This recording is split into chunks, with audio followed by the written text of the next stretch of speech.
And welcome back, everybody. This is 60 Feet 6 Inches, your fantasy baseball home over at fakepigskin.com. I'm Kyle Robert. You can follow me on Twitter at NotoriousKRO. You can follow the show at 60FT Podcast on Twitter as well. That's where you'll find all of our YouTube videos, all of our iTunes and Stitcher links, all of our awesome articles that are coming up. Me and Ben are going to be doing a article series all preseason and maybe even into the season called Make the Case. And we're just going to pick different topics, whether it's the best first baseman or, young guys that could come up and challenge, or a guy that we have to avoid even though they're going high. Well, it'll be different each week. And obviously we have some up for first base. Second base will be coming shortly. But we're here. If you missed the first part, we talked about our top 8 at the position, guys that, obviously Altuve and Robinson Cano and where they all kind of fit and all that good stuff. This is the rest. This is the guys that you can get if you missed. These are the guys you can get if you need middle infield help, if you need a util spot, guys that we think are interesting for one reason or another. Ben, I guess for you, for those that missed the first part already, it's crucial to get kind of at least one of those top 8 guys, and then kind of use this group to kind of pencil in around them, correct?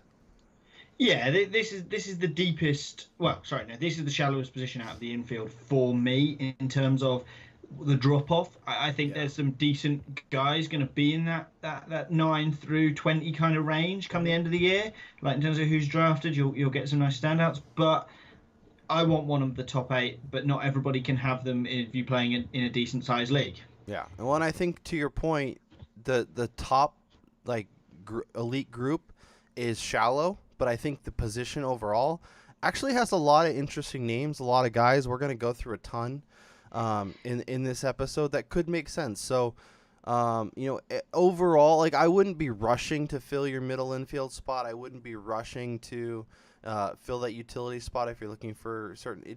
There's going to be so many options that do so many different things that you could argue. This guy makes sense. I can wait 2 rounds and grab him. So. I guess, Ben, let's talk about the guys that just missed the cut. Rougned Odor, Starlin Castro, Ozzy Albies, and Asdrubal Cabrera are kind of that next 4. So if you missed out on the first 8, these are probably going to be the guys that you're targeting. I guess, who is your favorite option of the 4? I like what Rougned Odor can do. I think he's the one with the most upside, and yeah. I know you like him. I think he's the guy that at the end of the year, if he combined 30 home runs with a 270 average and was in the top 5 conversation, I'd be the least shocked. Yeah, and I'm with you there, and that's why I put him in my top 8. And I know he hit 204 last year, but this is a guy that averages 250. 3 years prior, 259, 261, 271. So I know that average, it was ugly last year.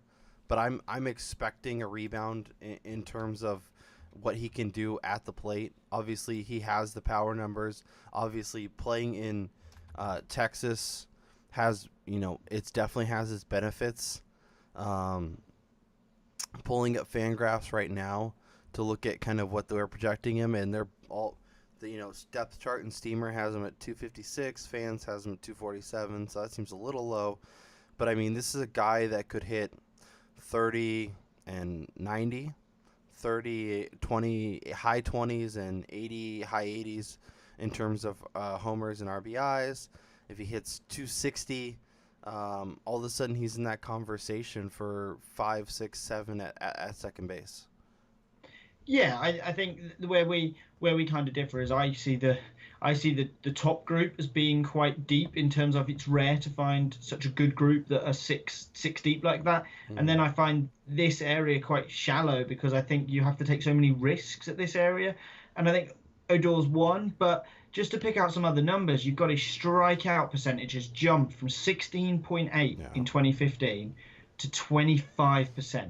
That's higher than he's had at any stage of his career, and it's jumped 8% in 2 years, and it's gone consistently each year.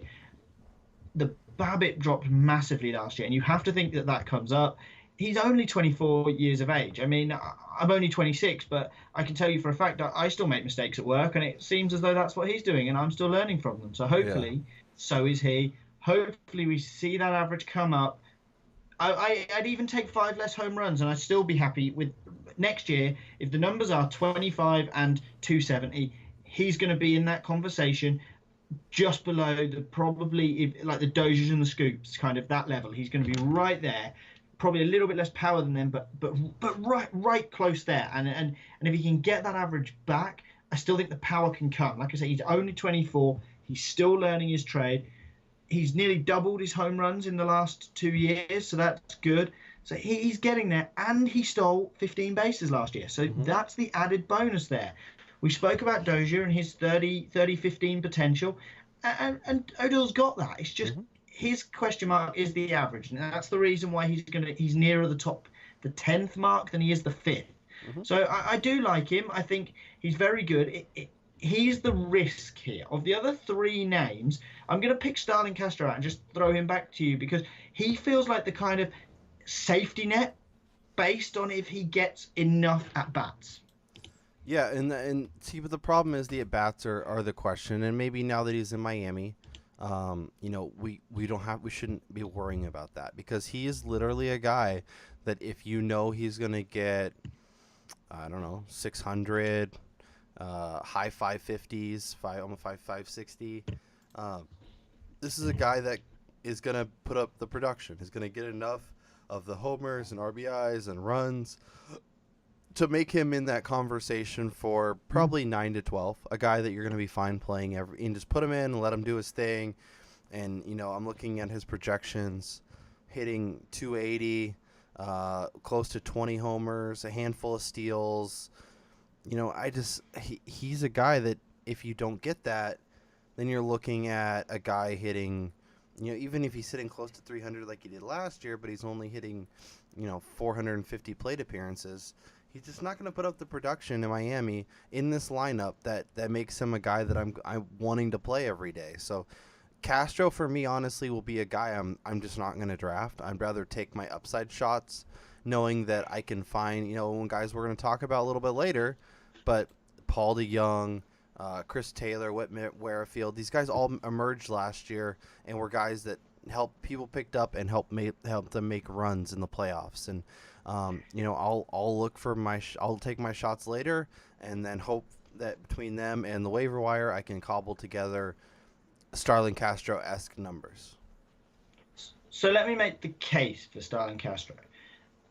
When you look back at his career with the Cubs, which was a bad team, he did okay when he got the plate appearances. Yep. So in 2011, 2012, and 2013, he had more than 691 plate appearances. That's a monstrous amount. And he had 2013 was a really down year because he only hit 245. But when he hit greater than 280 in the previous 2 years, he had at least 150 combined runs and RBIs. Depending on his value, that's absolutely great. And if he can back that up with double-digit home runs and a couple of steals, the difference back then was he had 20 steals. Now that's not likely to happen unless he's going to completely reshape his game. Yeah. With the Yankees in his first year in 2016, he got to 610 in 150 games. But you have to remember he was pushed down the order by that batting lineup. In Miami, he's going to hit middle of that lineup. He's going to hit in those 2, 3, 4 spots because he is the only show in town that's not called JT Realmuto at this point. Like he's the guy they're going to lean on. He's going to be every day. They're going to want him to be a leader in that clubhouse. It's whether they can get him to play along is the problem. We've already seen some dissension from him, but if he does, I think he can get to that 650 plus plate appearances, which means I can see 140-ish runs and RBIs. And ADP is bad at the moment, but I think that when the ADP comes out, he's going to basically be a free guy at the end of the drafts. And so he's the guy, if I completely whiff at second base, I'd be really happy to plug in at the end of a draft. Yeah, and if you, we were talking about his production with the Cubs back in the day, and I pulled up their roster from like 2013. Yeah, they had Anthony Rizzo, but this is a team that had Wellington Castillo leading off, had Darwin Barney hitting third, had Luis Valbuena, Alfonso Soriano, David DeJesus, and Nate Shearholtz. So, I mean, the lineup that he's going to get this year in Miami is going to be very, very similar. Like Junior Lake got a lot of appearances, Ryan Sweeney, Cody Ransom. So like it's easy to forget how bad those Cubs teams were, 2012, 2013, when Castro was putting up decent numbers. So yeah, I'm with you. If we know that he's gonna Mm. get locked in and he's gonna get the plate appearances, he's gonna be a guy that's super reliable. I just I don't know. I just don't know that I trust that. I don't know that the Marlins don't go, okay, as the trade deadline approaches and someone needs middle infield help, they swing him and he becomes a guy over the second half of the season that gets plays every 2 or 3 days or comes in as a defensive sub late or different things like that.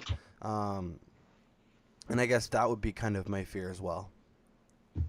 I feel like he's a bit too good of a hitter to end up being that defensive sub type role. I think wherever he's traded, he'll be a kind of everyday option, so to Yeah. speak. So I'm not that worried, but I can see why you might gamble on someone like Ozzy Albies, who Mm-hmm. is an up and coming guy in the league, had 244 plate appearances last year, 8 stolen bases, 6 home runs, hit 280. I mean, if he could get to that 20 steals threshold with double-digit-ish home runs and 280, then I think 100% you're gonna back him over someone like Starlin Castro. That's where you're looking at the upside. Is a guy like Ozzy Albies, a young guy who can give you that upside.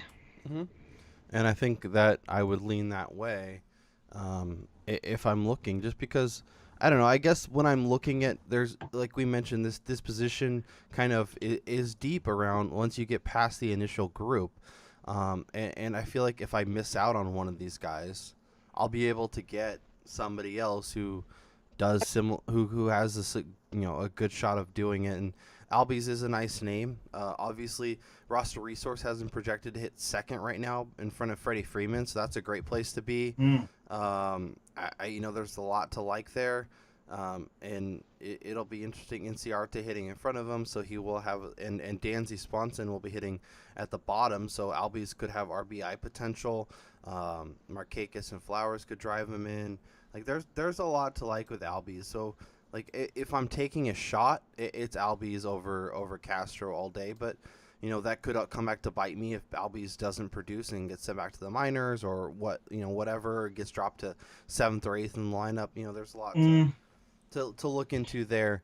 How big is the difference between Castro and say Asdrubal Cabrera, two vets that we assume will put up solid counting numbers, assuming they get the at bats? The thing with Asdrubal Cabrera is it's going to come down to where he bats and where he plays. And I think at the moment, with the team the Mets have, he's going to get a lot of at bats. He's going to play at third. He's going to do a bit of second. He might even cover some first base on the odd day. So I think the at bats will be there for him. But my concern is that if he underperforms, he's obviously not going to get sent to the minors, but what could happen is they might say, right, well, why aren't we playing Jose Reyes every day? Or why don't we call up a guy like, I'm trying to think of his name, Gavin Cecchini? Like, why would they not be calling him up to play third base or something like that? So that's where the concern comes with him. You've also got Dominic Smith, who could feasibly end up at third base and cover some time. And of course, there's always the risk that David Wright comes back. But Asdrubal Cabrera feels like a bit of a safe option just outside who I think will be around the top 10. I think him and Castro at the end of the year will be around the top 10, but they'll have got there through doing nothing exciting. So it depends what you're looking for. If you want to take that chance on a guy who's going to be top 5, you've got your Albies, you've got your Odors. If you want to take your chance on a guy who's going to be probably around the top 10, but not be exciting to get there, it's your Castros and your Asdrubal Cabreras. But you're right, it's taking a chance on a veteran guy, and that's the case lower down. There's a lot of veterans that we can kind of go to. You've kind of got guys like Ian Kinsler, Jason Kipnis, Eduardo Nunez, who's not signed yet, but if he is, he's an interesting name, and Jed Lowry, all guys who can give solid production, but nothing that's going to stand you out. Do you have a particular favourite amongst that group of 4 versus Asdrubal Cabrera? Is one of those 4 someone you'd put over Cabrera? To be honest, I think I would take a shot on all of them before I take Asdrubal Cabrera. I mean, Okay. I'm not a big Kinsler guy, but I do like the potential of him, going to Anaheim and kind of having a resurgence with that lineup, with Mike Trout hitting in front of him, or if he's hitting in front of Trout, that kind of remains to be seen. Kipnis is one that's interesting because we've seen him at his best, like he had in 2015 where he was an all-star, he was in the MVP discussion, hit 300, and then next year he backed it up where the average dropped to 275, but then all of a sudden, he's hitting 20 and 80 and getting at 15 stolen bases. Last year it seemed like just a bad year overall. His batting average dropped to 230. The stolen bases went away. The power went away. Only played 90 games. Only had 373 plate appearances. I feel like he's a guy that's kind of getting forgotten, and should probably, honestly, I think I'd rather take a shot on him than say Castro or Cabrera. Albies would be interesting just because Albies has that upside, but Kipnis is a guy that we've liked for a while and has had good solid fantasy seasons, but then when he it seems like every couple of years he kind of just falls apart. Where 2012, 2013 he was solid, 2014 129 games, 240 average. Homers went away. Stolen bases, they were at 22, so that helped a little bit. But it's just so he's not you don't know what you're getting from him. So I think people have their reservations about him. But when he puts it all together and plays well, he can be a tremendous value. Yeah, I feel like the trouble with him is he either plays through injury a lot, or he seems to have injury scares a lot. And I think that worries people. I think people look at the 90 games last year and think injury, forgetting he played 156 and 141 the 2 years before that. But if you always hear that he's playing injured, obviously people aren't going to play their best when they're injured. Eduardo Nunez is a name I really like. Yep. And at the moment he's stuck down around 20th in my rankings, but if he signs somewhere, he's going to be an everyday player, and you can get 550 at bats out of him this year. The potential for 15 home runs, 30 steals at a 280 plus average is there. And he's a guy that when he signs, that's someone where you're going to have to reevaluate. I think in drafts, if you're drafting today, you take a gamble on Eduardo Nunez because he's got multi-positional eligibility and he's got that upside. And you're probably not paying a very high price for him because of it. The last of those guys, the guy that I have actually got ranked highest, is Jed Lowry. And the reason for that is I just see him as another safety net kind of guy. I think he's going to get his 600 plus plate appearances. I think he's going to hit 270-ish, and he's going to give you double-digit home runs. And again, he's not the sexy pick, but he's not going to – I don't feel like he's going to let you down particularly. Yeah. Yeah, and I could see that. It will be interesting to see what Oakland does with him. He's another guy that potentially could get moved if a contender gets calling. But I think I'm with you. I think he's interesting. I definitely think he's safe. I think he gives you a little bit of pop, like solid enough average. Excuse me. I guess my question for you is, of the names we kind of discussed, we'll leave Odor out of it for this conversation, but Castro, Albies, Cabrera, Kinsler, Kipnis, Nunez, Lowry. If I tell you one of these guys is going to challenge for top 5 at the position, who is the name that stands out that you think could make that put their name in that conversation? It's probably Jason Kipnis because he's got there before. I feel like if Kipnis plays 140 games, we can talk about it. And the second is Ozzy Albies, just because he's got all the potential in the world. I think our view of second base is it comes from our strategy, in that if I don't get one of my top 8, or if I don't feel there's anyone else at middle infield that I can fill the spot with, I'm probably going to wait and get a guy in the last round to fill that middle infield, and then I'm going to settle for a Castro, Cabrera, Lowry type guy. Whereas I feel like you're going to be either less aggressive at the top end, filling one of those top 8, or you're going to be more aggressive, filling your middle infield and look to fill it with a guy who's going to be upside. Whereas I'm going to focus on those middle rounds, other positions, and I might even take 2 of my top 8 and just wipe out the rest of the position altogether. Yeah. I feel very strongly that I don't want a lot of these middle tier guys, that I'm not wasting mid-round draft picks on these guys. That's how I feel at the moment. Yeah, and I think that's fair. Like, I think I'm with you. I think I'm either going I'm gonna either grab one of the top guys and then be fine with a Jed Lowry, Starlin Castro late, knowing that I'm probably gonna attack the waiver wire. Or if I miss out on one of those guys, then I'm probably gonna grab two of this group and grab like Adore and Kipnis or Kinsler and Albies and try and find a stud there. I'm with you. I think Kipnis is the answer if we're talking about a guy who could jump to in the top 5 conversation, but I also think he's the answer of the guy that could frustrate fantasy owners the most and end up being a guy that's on 70% of waiver wires come June 1st. Yeah, but I don't think his price is going to be high, so I don't think you're going to have to worry about it. But I also think we saw guys emerge last year, such as our next group of guys: Whit Merrifield, Paul de Jong, Chris Taylor, and Cesar Hernandez. They all emerged last year quite a lot, and I feel like if you take your risk on Jason Kipnis, he is going to come up my rankings, Kipnis, because of his potential. And if you take a chance on him, I feel like there will be guys on the waiver wire, especially in sort of more shallow roto leagues, but even in sort of 10, 12 team leagues with the middle infield, there's still going to be a handful of these guys available on the waiver wire. The question we were discussing before the podcast is, can you trust your Whit Merrifields, your Paul de Jongs, you guys like that?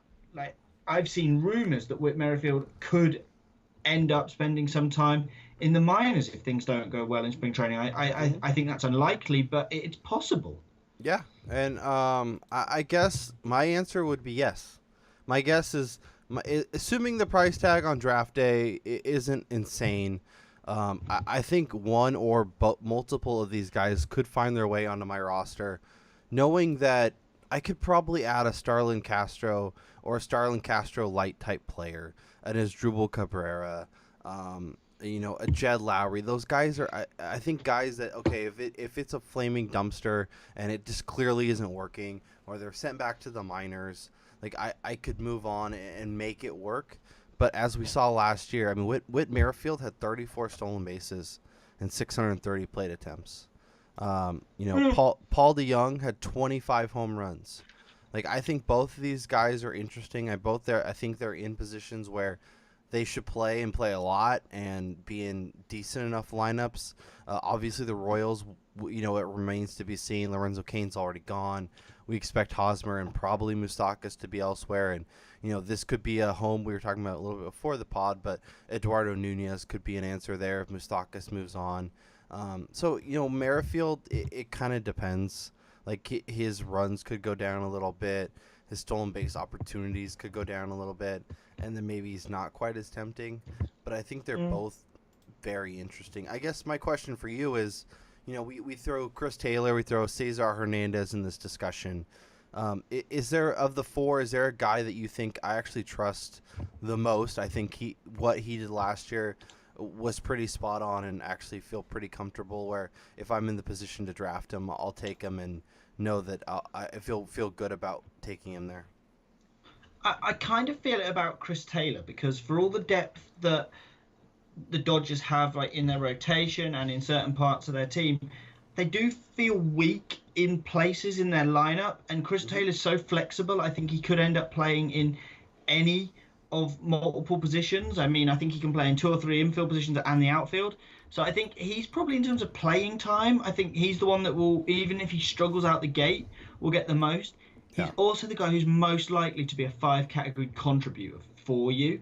It's just, do you trust he's going to do enough across the board to be one of those guys? And I wasn't convinced when I was doing my rankings last week, but I'm coming round to it more that he could be a solid all-round contributor if he hits in the right place in the lineup. So he's probably the guy I trust the most. The guy I'm most suspicious of is probably Paul de Jong, just because he's feels like the most boom and bust. I feel like steals are safer than home runs, and I feel like you can get home runs in so many places at the moment that I'm less likely to gamble on de Jong having a fall off. I think we've seen what can happen with Rougned Odor when a power hitter falls apart, and that wouldn't surprise me if we were sat here next year talking about a 30 home run guy who hit 210 in Paul de Jong. I wouldn't be surprised. Yeah, I think that's very fair. I love the Chris Taylor call. I'm 100% with you. I think Dave Roberts trusts him I'm looking at roster resource. He's slated to lead off in front of Corey Seager, Justin Turner, and Cody Bellinger, Yasiel Puig, Jock Peterson. Like, that's a great place to be. I think he'll play center field a lot. I think he earned his rights out there. I think Logan Forsythe, who I love, but battles injuries quite a lot. Chris Taylor could easily play 50 games at second base, 80 games in the outfield, and then maybe 20 games at wherever, third, first. I don't know. He seems to kind of find a home wherever Dave Roberts needs him, and I think he feels kind of like what Ben Zobrist used to be when he was in Tampa and was kind of that super utility guy and was just super reliable. Like, I think Chris Taylor could be that guy for a very good Dodger team. So I'm 100% with you. The last guy we haven't mentioned, Cesar Hernandez. Obviously, this is a Phillies team that's on the improvement. I love Rhys Hoskins. They added Carlos Santana. Where are you at with Hernandez, and kind of how does he fit into this kind of chunk that we've been discussing? Hernandez is good. Like, I mean, he feels safe, and again, he's going to be cheap on draft day, so he's going to be the kind of guy you can just add. Really, it feels like. He's the lowest out. He's going to be the lowest out of the four for these. When I think I need to adjust my rankings, because I think I've underranked Chris Taylor probably a little bit. He's going to be the lowest. I think of the group, Whit Merrifield is the one with the most upside for me, just because I feel like he can be the guy who wouldn't shock me if he was top 5 next year, having hit another 15 home runs and stolen another 20 plus bases. That wouldn't surprise me in the slightest. Whereas with Cesar Hernandez, I'd be stunned if we're looking at anything more than 10 home runs and anything more than 20 steals. I think his upside is capped, but I think his floor is probably the safest out of these 4 guys. But he's going to be ranked the lowest out of the 4 because at this stage in the draft, I'm probably going to look for upside. And that's not strictly true. Paul DeJong is going to be the lowest ranked because I think he's the one that could absolutely bottom out. And I think we saw what we saw last year is probably his power ceiling kind of thing, is 30 home runs. I'd be shocked if he can build on that and get up to 40. So for me, it's going to be Whit Merrifield, Chris Taylor, Cesar Hernandez, Paul DeJong. Yeah, I'm much higher on DeJong, but I guess that's me. I do think Hernandez is interesting. He's the guy that I always, whenever I play DFS, would just be my cheap middle infield option that would fill up my lineups. Yeah. But yeah, I can definitely see where you're coming from, and there's definitely, there's definitely concerns about his potential. I don't know. I think you're not giving DeJong enough credit. I think. I mean, I'm looking at his projections for next year. I think 270 with 20-plus homers and 80 RBIs feels like about what you'll get. Maybe he'll throw in 3 to 5 steals, and we'll see how kind of the rest of the lineup shakes out. But I think there's a potential for him to have another. Like, I don't think he'll be a guy that eclipses that top 5 ranking at the position. But if he's 11 or 10 again next year, I could totally see that.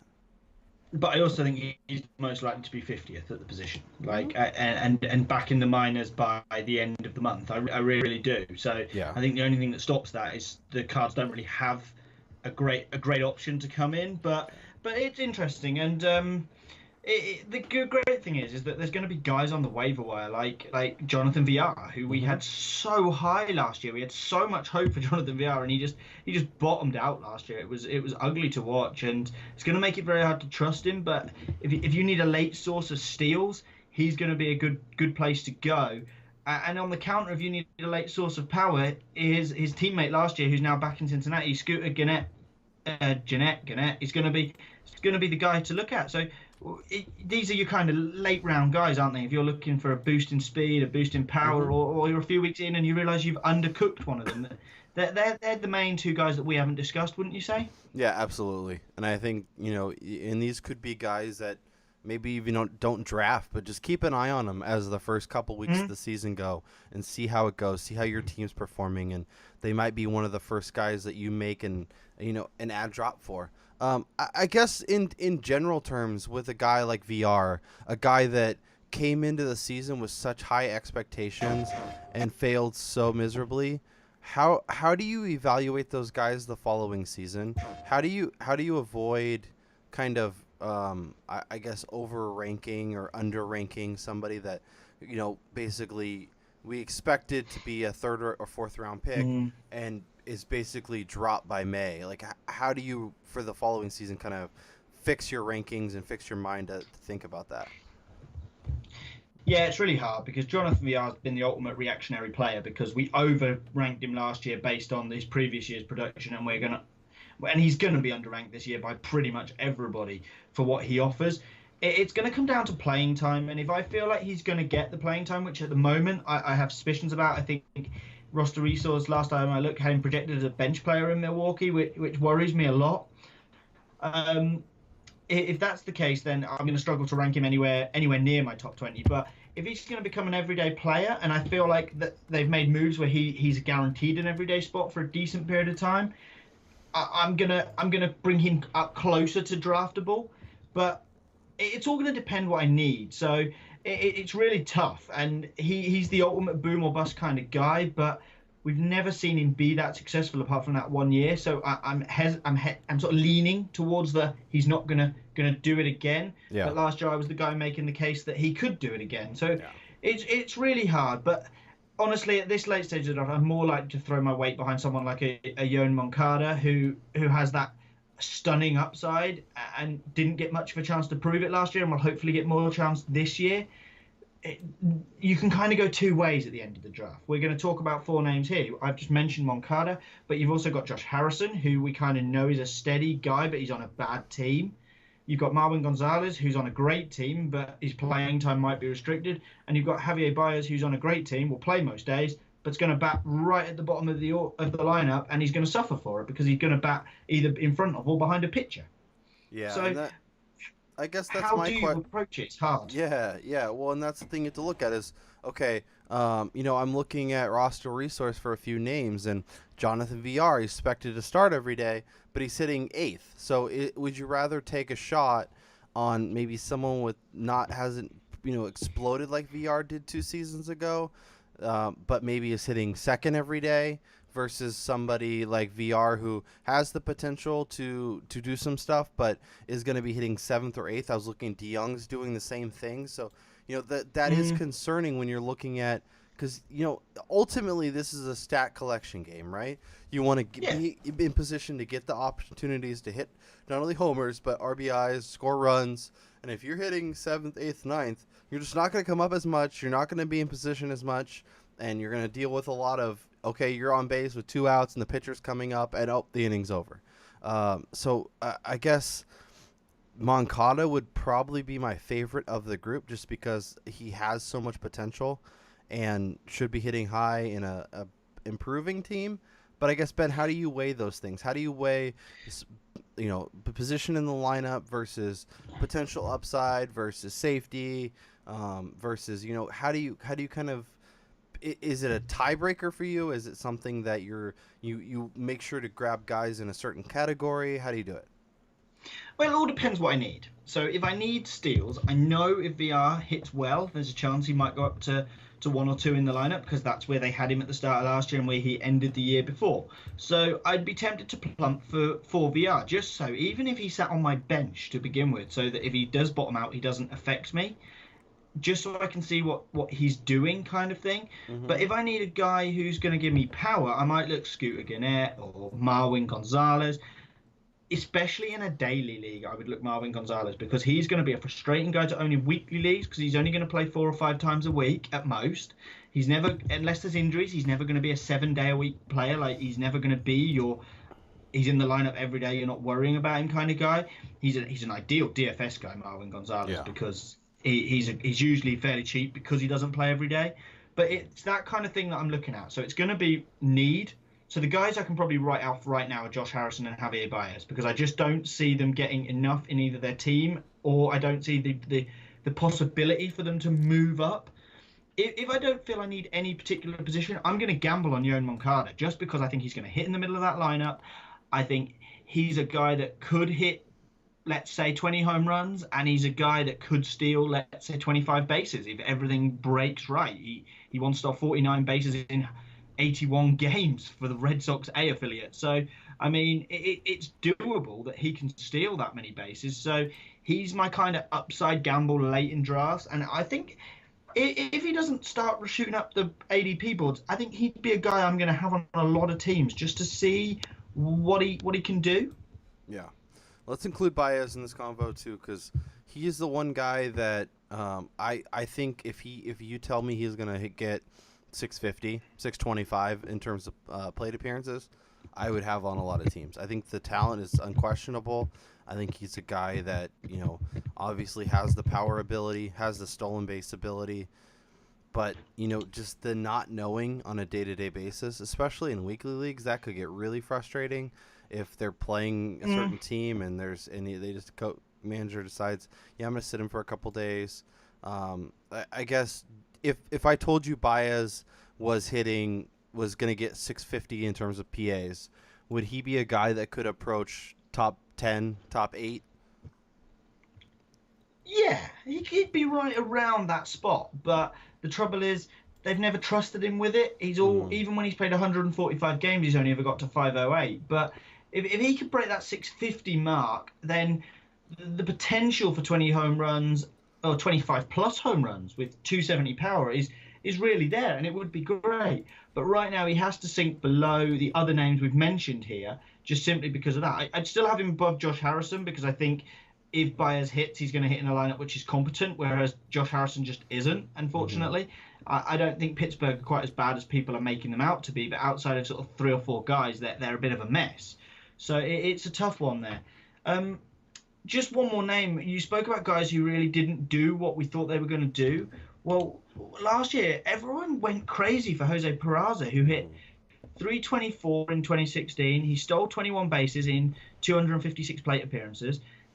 And he then backed that up with a 23 steals in 518 plate appearances and a 259 batting average. How are you approaching Jose Peraza? Do you treat him a bit like Jonathan Villar in that you're just going to draft him if you desperately need steals, or is he a guy you're now going to stay away from? Because steals are so rare, you can't just ignore him. Yeah, for me, he's going to be a guy that I guess if I have a final pick and there's not really a lot there, I might take a shot on him. But I think VR I actually like VR to I think if we're picking one guy to rebound, I think VR would be my choice. I'm looking at kind of his fan graphs, digging a little deeper. His walk rate in 2015 with the Dodgers and in the Reds AAA, it was basically 6-7%. Where when he was with the Reds, it was down to 3%. His strikeout rate went from 8-10% to 13. I don't know. If I'm looking at his walk rate, I'm looking at his strikeout rate for a guy that needs to get on base and stay on base to be successful. I don't know. He's a guy that if you tell me that he has 25 steals and 5 to 8 home runs, hitting 270, 260, I think that's kind of what you should expect, and that's not really somebody that I'm falling all over. What about you? Well, his value to me very much depends on whether or not the Reds do trade Billy Hamilton during the season or before the season. If Billy Hamilton goes, I don't see any reason why Peraza won't be the number 1 hitter for them. And I'm hoping that they'll have learned from last year, and hopefully they'll be going more along the lines this year of making him into more of a slap hitter rather than. I feel like he's selling out for power, which he doesn't have. So I don't know why. I think maybe he's getting suckered into that ballpark, but he needs to go back to being the guy who just gets on base and steals bases. And I think part of the problem was last year, I'm just having a look, was he has been caught stealing 10 and then 8 times last year. So the trouble is he's not even that ruthlessly efficient stealing. So I do like him, and he is a guy I will put on the end of my bench. But if it is a toss-up between him and VR right now, I'm going to move VR up my rankings and go with VR, because now you say that he seems to be put in as a everyday option. When I ranked these guys originally, he was down as a bench option. So VR's going to come up to close to my top 15. He's going to be a guy that I'm definitely going to consider. It's an interesting one. So I'm looking forward to dealing with the back end of this position, but my focus is going to be on getting two guys at the top end of this position, and or at least one, if not two guys at the top end of this position. And then if I need to, I'm going to dip back in with a very late round pick. I'm going to stay clear of the Albies, Castro, Cabrera, Kinsler kind of level. If they're all going as mid round pick, I'm staying away from them. I'm going to go for the Moncadas, the Villars, the Gonzalez's, the Prazas at the end, just to get a little boost in a category I need. But that's the way I'm going to play this position, and I think that's really the way to just sort of sum this position up. Is that it's very very top heavy, and then it's very meh, where you might find something good, you might find something bad, Yeah. depending on your view of deep and shallow. You can describe this position in many different ways. It's a funny position. Yeah, I think I'm going to treat it a lot like I treat quarterback in football, where I'm either going to get one of the top options or I'm going to wait, and I'm going to wait, and I'm going to wait. And I honestly think that someone from the group you were mentioning with Castro like could pop out and be kind of Yeah. sitting there for me late, depending on how everybody's drafting and who's available. Let's end on this VR. Right now, like we mentioned, he's penciled in for 8th. Let's say he starts hitting well. Let's say he starts improving. Let's say he starts showing the flashes of 2016 with Christian Yelich, Lorenzo Cain, Travis Shaw, Ryan Braun as kind of your 1 through 4. Do you think VR could go in to the leadoff spot, or maybe in between Yelich and Lorenzo Cain, and then bump everyone back? Or do you think the best opportunity, if he starts crushing, is maybe 5th or 6th in this lineup? I think I could see a feasible way that he ends up hitting number one, but it would rely on struggles for Ryan Braun or an injury of some sort for Ryan Braun. That would be my concern there, because I can see why they would shift everyone down if he's batting really well. Having Yelich and Kane hitting right behind him with Shaw and Braun at sort of 4-5 is actually quite a nice lineup. So I can see a way, and if that happens, you can pencil VR in for 50 steals. I really feel that way. So I think he's a good gamble late in drafts, but don't be surprised if you're dropping him within the first month. Yeah, yeah. I think a lot of the guys kind of in that was it a fluke and later round fine section could either be guys that we really excited about and talking about in June as add this guy if you can, or he could be guys as okay, here's options to replace this guy because he's absolute trash. A lot to like. All right, Ben, this was a lot of fun. Good to talk all the rest of second base. Good luck to your Patriots tomorrow. I hope they lose by 100. Didn't see that one coming. But for Ben Rolfe, I'm Kyle Robert. We'll be back next week with shortstop. Yeah, let's go for shortstop. Shortstop. So if you have shortstop questions at Ben Rolfe 15 at Notorious KRO, send us your questions if there's certain players you want us to make sure we talk about. But until then, we will talk to you guys next time.